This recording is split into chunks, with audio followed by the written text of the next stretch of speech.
Mara Voss stepped off the transport truck into a cloud of dust and didn't flinch. That alone should have told them something. The wind kicked grit across the gravel lot hard enough to make most newcomers turn their faces away. But she just adjusted the strap of her duffel bag and looked around at the rows of low buildings, the watchtowers, the faded flag hanging limp in the heat. She looked younger than 26, which she was. She looked like she belonged behind a library desk, not at a forward operating base 300 miles from the nearest city with a name anyone back home would recognize. Staff Sergeant Bill Andrade was waiting near the intelligence building with a clipboard he wasn't really reading. He looked her over once, the way men who'd been in the field too long looked over anything new, quick, assessing, already half bored. "You're the translator," he said. Not really a question. "Mara Voss." She held out her hand. He shook it like it might break. "Command said you transferred in from the regional office. That true?" "That's right." "Huh." He looked at the duffel bag like it offended him. "Didn't figure they'd send someone so—" He didn't finish the sentence. He didn't have to. Mara had heard versions of that sentence enough times in her career to fill in the blank herself. Young, small, soft. Take your pick. "I was told I'd be working with the SIGINT team," she said instead, keeping her voice level. "Yeah, well, welcome to paradise." Andrade turned and started walking, not waiting to see if she followed. "Linguist's office is this way. Fair warning, Halverson runs a tight shop. He's not going to roll out a parade for you." She followed him across the compound, past soldiers who glanced at her with a particular flatness reserved for people who hadn't yet proven they were worth a second look. A few murmured something to each other she didn't catch, though she didn't need to. She'd spent 6 years around bases just like this one, learning the language underneath the language. Not Arabic, not Pashto, not Dari, but the dialect of dismissal that moved through every outpost the same way no matter what country it was built in. The intelligence office was a squat building with bad air conditioning and better security than anywhere else on base. Inside, 3 analysts sat hunched over monitors, headphones on, the low hum of recorded chatter bleeding faintly into the room. At the far desk sat a heavy-set man in his 50s with reading glasses pushed up on his forehead, reviewing a printed transcript with a red pen in hand. He didn't look up when they walked in. "Halverson," Andrade said. "This is Voss, the new translator." Halverson finally lifted his eyes. He studied her for a long moment, longer than was comfortable. The way a man studies something he's already decided isn't going to be useful. "You're the one from Reyes's office?" "I worked under her for 3 years, yes." "She say anything about you?" Mara hesitated half a second too long, and Halverson's mouth curled into something that wasn't quite a smile. "That's what I figured," he said, looking back down at his transcript. "Listen, no offense, but we don't really do training wheels out here. This isn't some translation pool back at headquarters where you get to double-check your work for 2 hours before anybody reads it. We've got live traffic, real-time decisions, men in the field who need accurate intel in minutes, not after lunch. You understand that?" "I understand." "Good." He didn't sound convinced. He gestured vaguely at an empty desk in the corner, the one with a chair that didn't match the others, and a monitor with a crack in the corner of the screen. "Get settled. I'll have someone bring you up to speed on protocol." That someone turned out to be a corporal named Reyes, no relation to her old supervisor, just a coincidence of names, who spent 20 minutes explaining systems Mara already knew cold, in a tone that suggested he expected her to need it explained twice. She let him talk. She'd learned a long time ago that correcting people too early just made them defensive, and defensive people stopped listening to anything useful you had to say afterward. It wasn't until her second hour at the desk that she got her first real task. A backlog of transcripts from the overnight shift, low priority, mostly routine chatter between local checkpoints that needed to be logged and filed. Busy work. The kind of work you gave someone you didn't trust yet, or didn't think was worth trusting. She worked through them quickly, efficiently, her eyes moving over the source audio transcriptions and the rough machine-translated drafts that needed a human pass. Most of it was exactly what it looked like. Supply requests, shift changes, complaints about generators. But 4 transcripts in, she paused. A short exchange, maybe 15 seconds of audio, flagged by the system as low confidence, possible mistranslation. The machine had rendered a phrase as something close to "the package needs watering," which made no sense in context. Someone before her, probably one of the overnight analysts, had scribbled a note in the margin: garbled audio, disregard. Mara put her headphones on and played the clip 3 times. It wasn't garbled. The audio was clean. The machine had simply translated it too literally, missing an idiom that didn't map cleanly to English. She made a small correction in the file, a single line, and moved it back into the queue without comment. It wasn't her place yet to flag anything. It wasn't even really an anomaly. Idioms got mistranslated by machines constantly. It was the kind of correction that, on any other day, would have meant nothing at all. She didn't think about it again for the rest of the shift. No one noticed the correction. No one was watching closely enough to notice the way she worked, fast, quiet, never asking questions she could answer herself first. The kind of competence that didn't announce itself, and so, in a place like this, didn't register at all. By the end of her first day, the only thing anyone on base had decided about Mara Voss was that she was young, she was quiet, and she probably wouldn't last the month. The first week settled into a rhythm that Mara recognized from a dozen postings before this one. The rhythm of being politely, efficiently erased.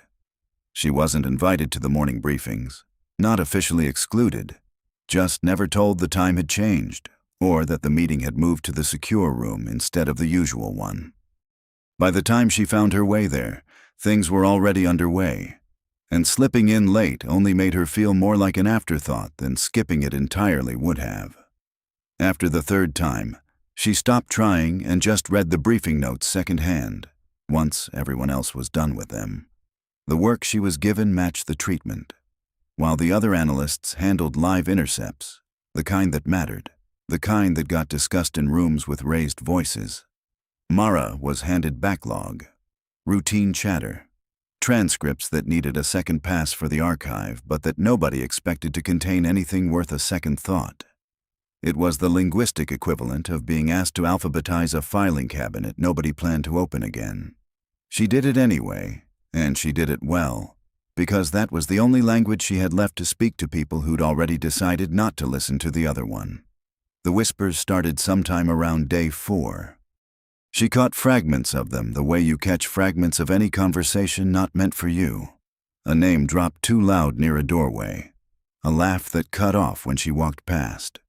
Don't know why they'd send someone that green out here. Probably knows somebody. You don't get posted to a place like this fresh out of training unless... Halverson said she barely said 2 words her whole first day. Either she's shy or she's got nothing to say. None of it was cruel exactly.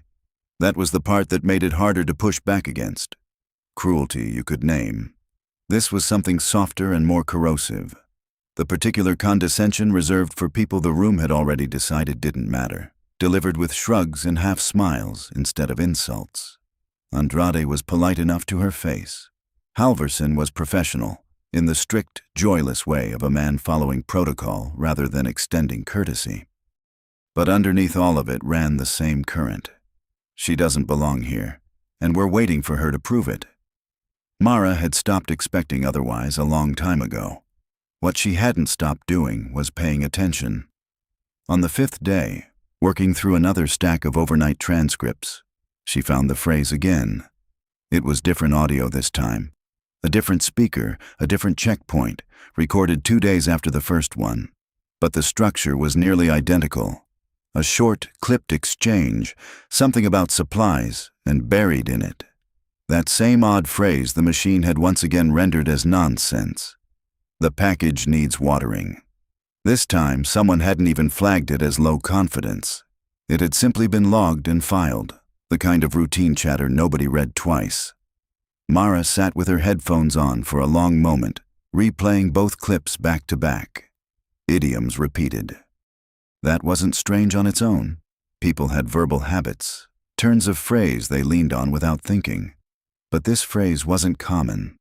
She'd spent years building a working vocabulary of regional slang, military code switching, the casual shorthand soldiers and informants used when they didn't want to be too on the nose over an open channel.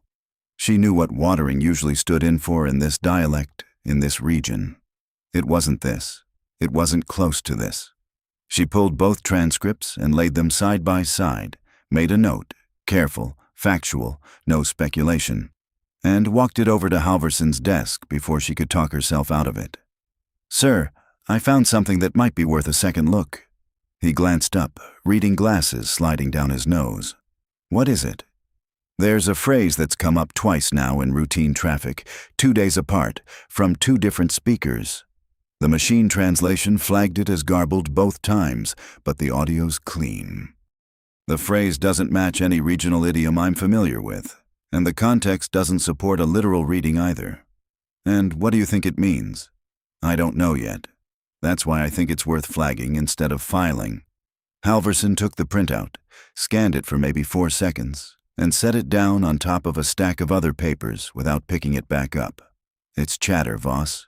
You know how much of this stuff doesn't make perfect sense. Half these guys are talking in shorthand nobody outside their own unit understands. If it was actually something, it'd show up in a priority channel, not buried in a supply request." He looked at her, not unkindly, but with the patience of a man explaining something for the second time he didn't think needed a first. "You've been here 5 days. Give it some time. You'll get a feel for what's signal and what's just noise." "Understood." She took the printout back and returned to her desk. She didn't argue. She'd learned, a long time ago, that arguing with a closed door rarely opened it. You just bruised your hand. But she didn't throw the note away either. She filed her own copy, dated it, and kept working. That night, lying on the thin mattress in the cramped room she shared with 2 logistics specialists who barely spoke to her, she found herself running the phrase over again in her head, turning it the way you turn a key that doesn't quite fit a lock. Certain there was a mechanism in there somewhere she just hadn't found the angle for yet. The package needs watering. It wasn't nonsense. She was sure of that much. Nonsense didn't repeat itself with that kind of precision, word for word, days apart, from 2 different mouths. People didn't make the same mistake twice, unless it wasn't a mistake at all. Somewhere out past the wire, in a language built specifically to be misunderstood by people like Halverson, somebody was saying something on purpose. She just didn't know what yet. And for now, nobody on this base seemed interested in finding out.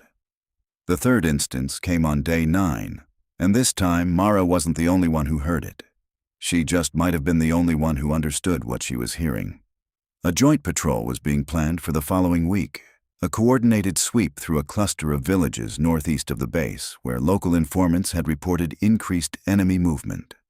The mission room buzzed with the particular energy of soldiers building momentum towards something.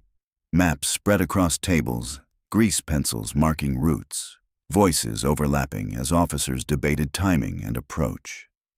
Mara wasn't in the room for any of it. She got the broad strokes secondhand from a printed summary left in the shared folder, the way she got most things now. But she was at her desk that afternoon when the new intercept came through, and the phrase was there again. Except this time, it wasn't alone. "The package needs watering. The garden is ready. Tell the cousins the harvest comes early." 3 phrases.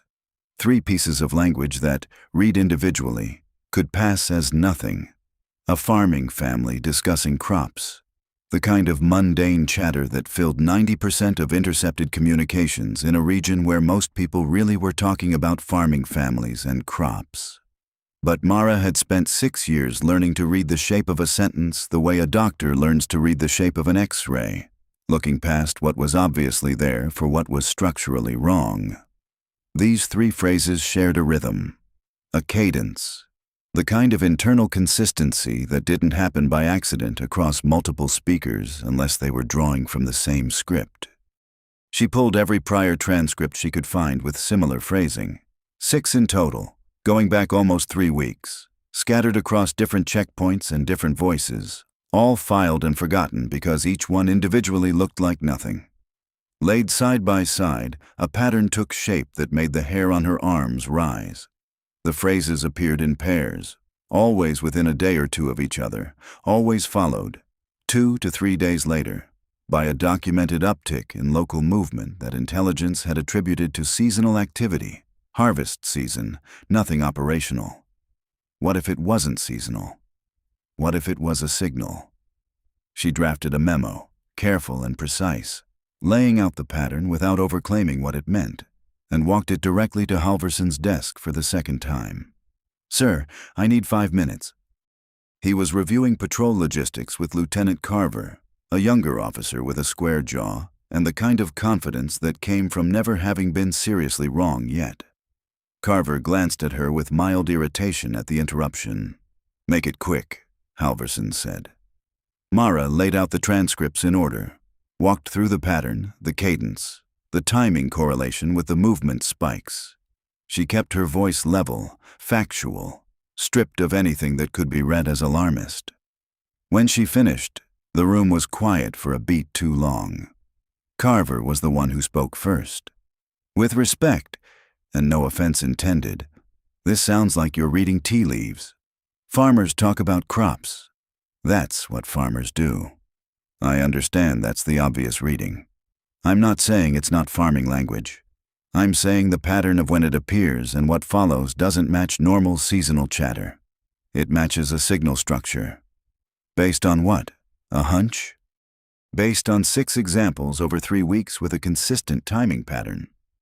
Halverson rubbed his eyes, the particular gesture of a man who had 100 things to finish before end of day, and one more thing had just been added to the pile.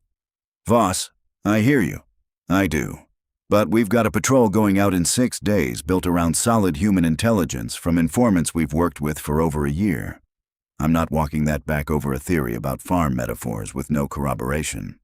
I'm not asking you to walk anything back. I'm asking for the pattern to be reviewed before the patrol moves, in case there's a connection. And if there's nothing there, then it cost us 20 minutes of review time." Carver exhaled through his nose, the sound of a man who'd already decided this conversation was over before it started. "Sir, we've got actual planning to finish. I think we can table this." Halvorsen looked at the transcripts one more time, then back at Mara. Not unkindly, but with the tired finality of someone whose patience had a floor and had just found it. "I'll mention it up the chain if I get a minute. Right now, I need you to let us finish prepping this mission." It wasn't a no. It wasn't really a yes either. It was the particular shape of dismissal that came wrapped in just enough politeness to make pushing further feel unreasonable. And Mara recognized, with the cold clarity of someone who'd seen this exact shape before, that her memo was about to join the first one in a drawer nobody was going to open again. She gathered the transcripts without argument and walked back to her desk. That night she didn't sleep much, and she kept thinking about the timing. 6 days until the patrol, and if her read on the pattern held, the next signal pair was due any day now, with the harvest, the operational spike, landing right around when boots would be on the ground in those villages. She wasn't wrong often. She had built an entire career on not being wrong often. The problem, she was starting to understand, wasn't whether she was right. The problem was that on this base, being right wasn't the same thing as being heard. And she had no idea how many more days she had to find someone who'd actually listen before the patrol walked out the gate and into whatever those 3 sentences had been arranging, quietly, in plain sight, for 3 weeks. Colonel Diane Ashworth arrived on base 2 days later, and from the moment she stepped off the transport, it was obvious she wasn't there for a courtesy visit. She was attached to the Regional Intelligence Command, doing a rotation review of forward SIGINT operations, the kind of inspection most analysts dreaded, because it meant someone with rank and a sharp eye was about to spend 3 days asking why things were done the way they were done.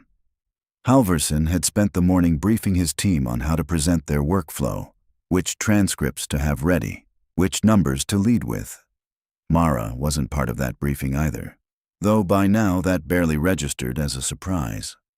Ashworth moved through the intelligence office methodically, stopping at each analyst's desk, asking sharp, specific questions that made it clear she'd read more raw transcripts in her career than most people in the room combined. She had the kind of presence that made even Halverson straighten slightly when she approached. Not because she demanded it, but because she simply didn't waste time on anyone who wasn't worth her attention, and everyone in the room knew it. She reached Mara's desk last. "You're new," Ashworth said. It wasn't a question, but there was no edge to it either, just an observation, filed away.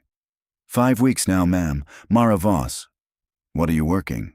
Backlog review mostly, routine traffic. Ashworth's eyes moved across the desk, taking in the stack of transcripts, the careful handwriting in the margins, the way everything was organized in a system that clearly belonged to Mara and no one else. She picked up the top folder without asking, a small breach of etiquette that nobody in the room would have dared call out, and flipped through it. She stopped on a page near the back. Mara's memo, the one Halverson had set aside 10 days earlier. "What's this?" Mara hesitated half a second, aware of Halverson's attention now locked on the exchange from across the room. "A pattern I flagged.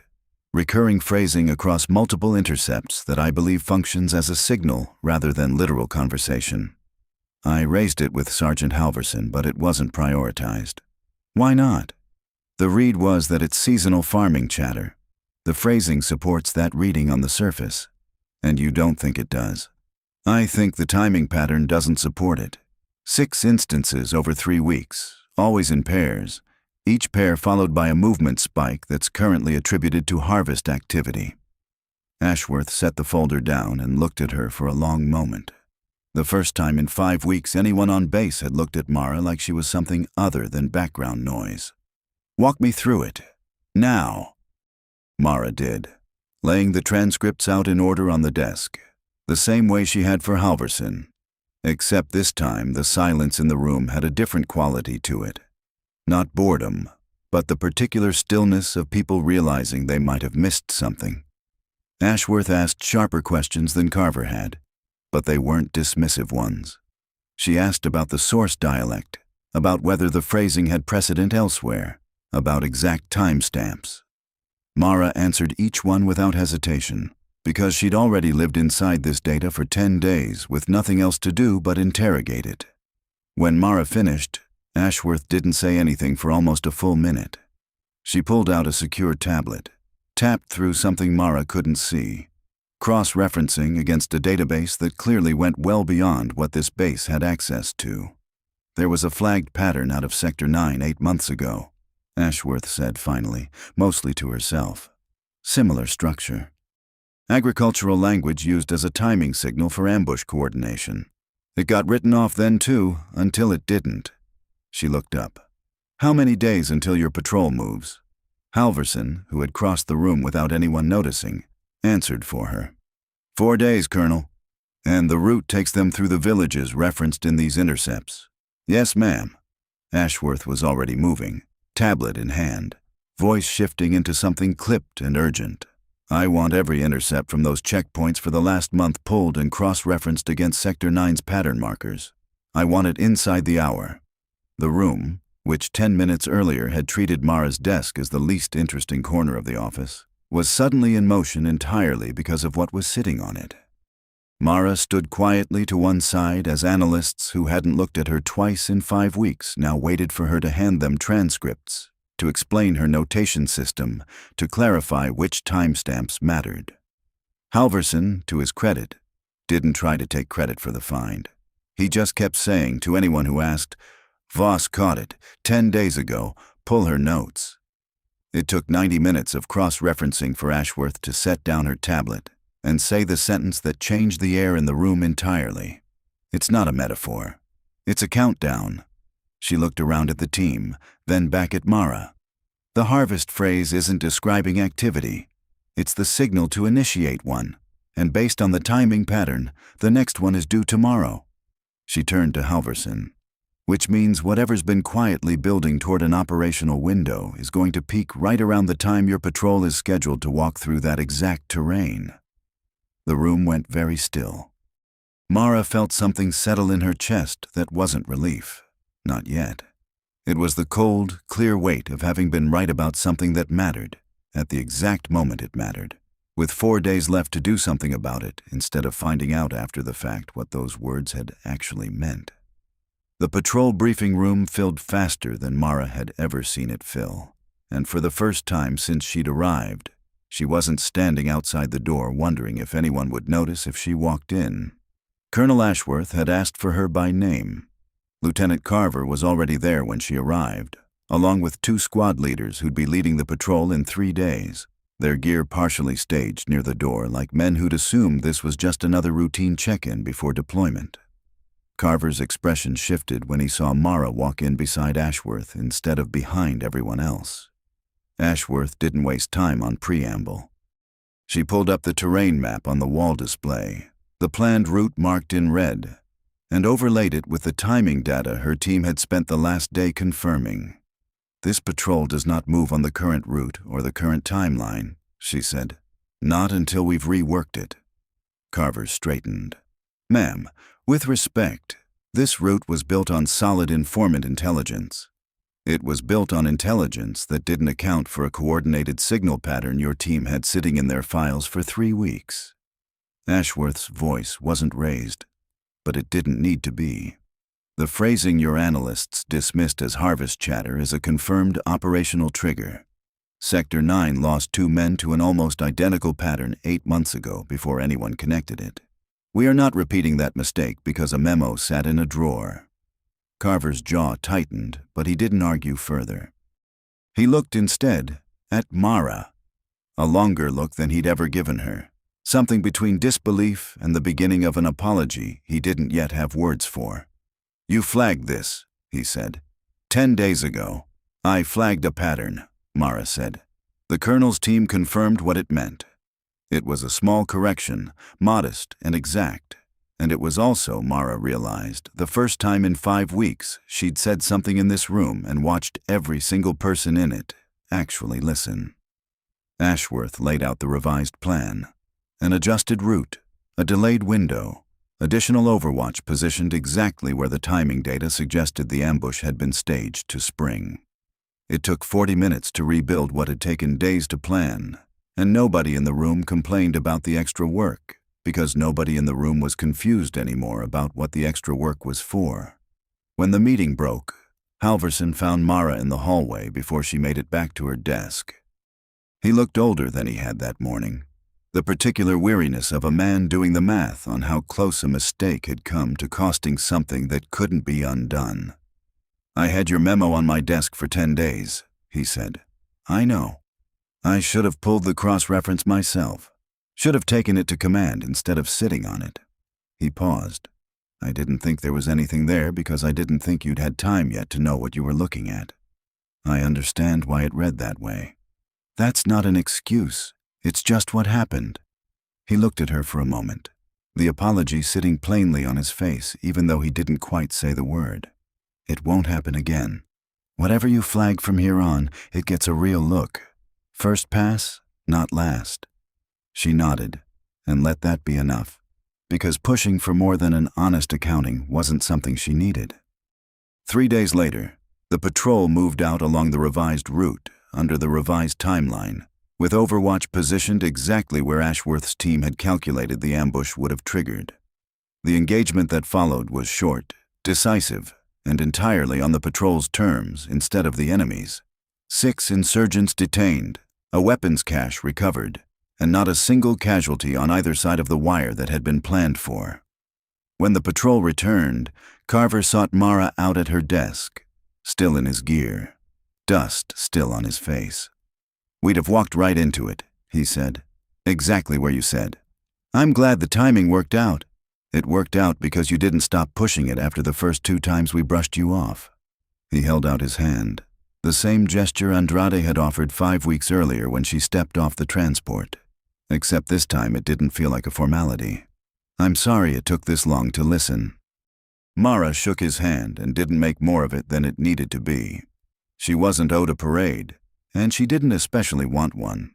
What she'd wanted, From the very first day she corrected a mistranslated transcript nobody read twice, was simply to be heard before the cost of not listening became something measured in lives instead of pride. In the weeks that followed, nothing about the base changed dramatically. There was no ceremony, no formal recognition beyond a citation buried in an after-action report most soldiers would never read. But something quieter shifted instead. When Mara flagged something now, people stopped and looked.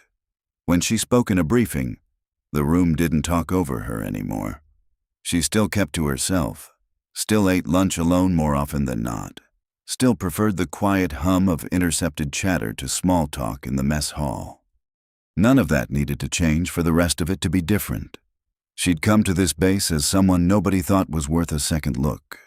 She left every transcript after that one exactly the way she always had, careful, precise, unhurried. And let the work speak for itself, the same way it always had, whether or not anyone had been listening at the time.